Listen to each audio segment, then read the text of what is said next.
मैं उम्मीद करता हूँ आप सभी बहुत ही अच्छे होंगे। चलिए आज की कक्षा की शुरुआत करते हैं। तो आज हम लोग पढ़ेंगे कक्षा 9 का अर्थव्यवस्था। तो अर्थव्यवस्था में हमारा पहला अध्याय चल रहा है।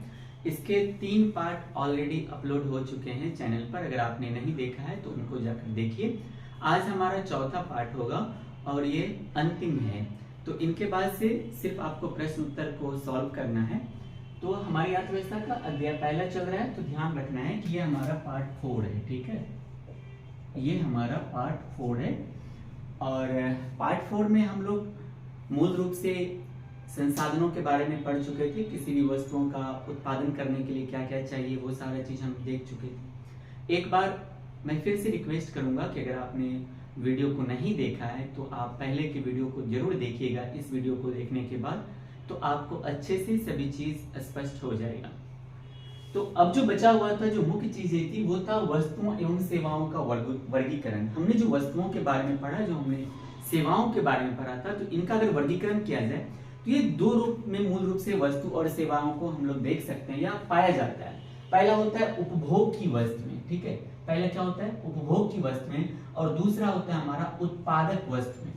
यानी जो वस्तु या सेवाएं हमें मिलती है वो कितने प्रकार का? 2 प्रकार का। एक जो हम डायरेक्ट उपभोग करते हैं यानी कंज्यूम करते हैं, और दूसरा जिसका प्रोडक्शन किया जाता है उसको हम क्या करते हैं? उत्पादक वस्तु में करते हैं। अभी मैं समझा देता हूं, फिर अंत में मैं बोर्ड के साइड में आ जाऊंगा, तो फिर आप इसको अच्छे से नोट कर लीजिएगा।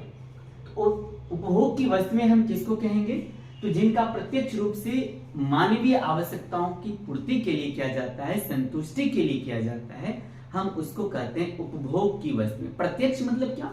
कोई भी चीज डायरेक्ट मतलब उत्पादन किया गया या वस्तु हो या सेवा, फिर हमने उसको प्रत्यक्ष रूप से डायरेक्ट हमने उसका ग्रहण किया, उनको हम बोलते हैं प्रत्यक्ष रूप से। तो वही चीज यहाँ पर दिया है कि जिनका प्रत्यक्ष रूप से मानवीय आवश्यकताओं की संतुष्टि के लिए या उपयोग के लिए संतुष्टि या हम लोग उनके उपयोग में उनको अगर लाते हैं तो वो हमारा क्या कहलाएगा?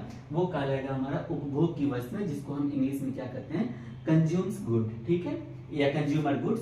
तो इसमें मूल रूप से क्या सब हो सकता है? जैसे हमारा भोजन है, तो भोजन ये क्या है कि हम लोग डायरेक्ट इनका हम उपयोग में लाते हैं। जो भी खाद्य पदार्थ है या पेय पदार्थ है उन सबको हम मूल रूप से उपभोग की वस्तुओं में रख सकते हैं। साथ ही साथ हमारा घड़ी, कलम, वस्तुएं मूल रूप से हमारा घर, मकान, ये सब का सब, जो भी चीज, वस्त्र, ये सब का सब हमारा क्या है? डायरेक्ट हम इसका उपयोग करते हैं। ये प्रत्यक्ष रूप से हो। और प्रत्यक्ष क्या हो कि जैसे मान लीजिए आपने एक मशीन का, मान लीजिए रेलगाड़ी बनाया गया, तो हम उसका प्रत्यक्ष रूप से उपयोग नहीं करते हैं। फिर रेलगाड़ी अगर आपने अगर किसी भी प्रकार का मान लीजिए यंत्र बनाया है तो उस यंत्र से कुछ और बनाया जाएगा, मशीन से कुछ और प्रोड्यूस किया जाएगा, फिर हम उसका उपयोग करेंगे।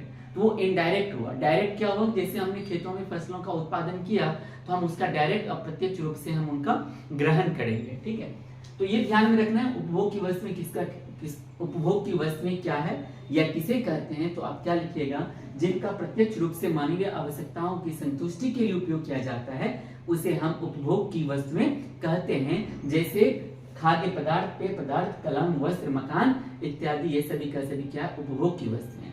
तो उपभोग की वस्तुएं भी 2 प्रकार की होती है। पहला होता है हमारा गैर टिकाऊ वस्तुएं, और इसी को कहते हैं हम एकल वस्तुएं या एकल उपयोग में लाई जाने वाली वस्तुएं। ठीक है, एकल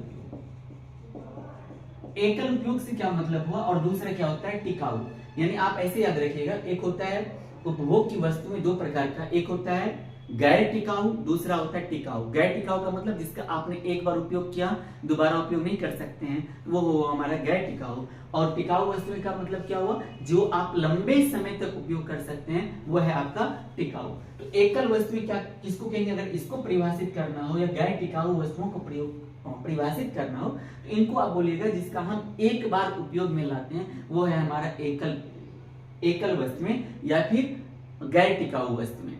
जैसे में हमारा हम कह सकते हैं कि खाद्य एवं पेय पदार्थ जो है इसको हम एकल उपयोग में लाई जाने वाली वस्तुएं कह सकते हैं। जैसे अगर एक बार आपने अगर किसी भी खाद्य पदार्थ का ग्रहण कर लिया, चावल, दाल, रोटी, सब्जी जो भी हो, आपने अगर एक बार ग्रहण कर लिया तो हम उसका दोबारा ग्रहण नहीं कर सकते हैं, तो वो एकल उपयोग में लाई जाने वाली वस्तुएं हैं। दूसरा हमारा टिकाऊ वस्तुएं। तो टिकाऊ वस्तुएं किसको कहेंगे? जिनका लंबे समय के लिए उपयोग किया जाता है वो हमारा कहलाता है टिकाऊ वस्तुएं। जैसे मकान हो गया, गाड़ी हो गया, कुछ हद तक हम कह सकते हैं कलम कॉपी भी हम लंबे समय तक इस सब का उपयोग कर सकते हैं। तो ये हमारा कहलाएगा क्या? टिकाऊ वस्तुएं। गैर टिकाऊ जो लंबे समय तक ना चले। तो ये था हमारा पहला उपभोग की वस्तुएं। क्लियर हो गया होगा मैं उम्मीद करता हूं। दूसरा हमारा क्या है? उत्पादन वस्तुएं। उत्पादक वस्तुओं को क्या कहते हैं? Producer goods. याद रखना GOOD गुड मीन्स अच्छा, लेकिन जब आप उसी गुड के साथ एस का उपयोग करते हैं तो वो हो जाता है गुड्स, जिसका मतलब होता है वस्तुएं। ठीक है, या गुड्स मतलब माल भी होता है, जो सामान सब आता है। उत्पादक वस्तुएं किसको कहेंगे? जिनका अधिक उत्पादन अथवा आय प्राप्त करने के लिए प्रयोग किया जाता है, हम ऐसी वस्तुओं को क्या कहेंगे? उत्पादक वस्तुएं कहेंगे। और याद रखना है कि उत्पादक वस्तुओं का ऐसी वस्तुएं अर्थव्यवस्था में मूल रूप से उनको आगे बढ़ाने में भी या उत्पादन क्षमता में वृद्धि करता है। कौन? जो हमारा उत्पादक वस्तुएं है। उत्पादक वस्तुएं याद रखना है जिनका अधिक उत्पादन किया जाता है, किसके लिए? किसी भी देश की अर्थव्यवस्था को आगे बढ़ाने के लिए, वो हमारा उत्पादक वस्तुएं है। और उत्पादक वस्तुओं का खास करके वो हमारे उत्पादन क्षमता में उसमें इसलिए अधिक से अधिक वृद्धि की जाती है ताकि किसी भी देश की अर्थव्यवस्था आगे बढ़ सके। क्योंकि जितनी ज्यादा आप अपने देश में टेक्नोलॉजी या फिर यंत्र मशीन का आप निर्माण करेंगे, उतना अधिक आप उत्पादन करेंगे, और जितना अधिक आप उत्पादन करेंगे उतना किसी भी देश की अर्थव्यवस्था आगे बढ़ेगी। तो ये भी याद रखना, उत्पादक वस्तुएं यानी जो उत्पादन भी किया जाता है ये भी दो प्रकार का होता है। एक हमारा गैर टिकाऊ वस्तुएं और दूसरा हमारा टिकाऊ वस्तुएं। गैर टिकाऊ को हम क्या कहते हैं? एकल उपयोग में लाई जाने वाली, और टिकाऊ वस्तुएं तो हमारा टिकाऊ हैं। तो गैर टिकाऊ का मतलब वही हो गया कि मूल रूप से जिसका हम लंबे समय तक उपयोग नहीं कर सकते हैं, या जिसका एक बार उपयोग करने के बाद हम दोबारा उपयोग नहीं कर सकते हैं, वो हमारा क्या कहलाएगा? वो हमारा कहलाएगा गैर टिकाऊ। और टिकाऊ क्या कहलाएगा? जो जिसका हम लंबे समय तक उपयोग कर सकते हैं। जैसे मान लीजिए उत्पादन हमने किया किसका? बीज का हमने किया, खाद का किया। तो बीज और खाद एक बार अगर हमने अपने खेतों में अगर उपयोग कर लिया तो दोबारा हम इसका उपयोग नहीं कर सकते। तो ये हमारा क्या है? गैर टिकाऊ है। वहीं अगर हमने उत्पादन किया किसी मशीन का, किसी रेल का, किसी ट्रेन का, किसी भी ऑटो सर्विस का, ऑटो सेक्टर से किसी भी ऐसी चीज का जिनका हम लंबे समय तक उपयोग कर सकते हैं, जैसे हमने दिया मशीन, यंत्र, जहाज, रेल, बस, ये सब क्या है? एक बार ऐसा नहीं कि अगर आपने एक बार रेलगाड़ी को अगर अपनी पटरी पे दौड़ा दिया तो दोबारा उपयोग में नहीं लाएंगे। आपने एक बार बस चला दिया या 100 किलोमीटर चल गई तो हम उसका दोबारा उपयोग नहीं करेंगे। इन सब का हम लंबे समय तक उपयोग कर सकते हैं, इसीलिए हम इसको क्या कहते हैं? टिकाऊ वस्तुएं कहते हैं। मैं उम्मीद करता हूं कि ये चीजें आपको समझ में आ गई होगी। एक बार मैं फिर से मैं एक बार रिपीट करता हूं क्विक रिवीजन में।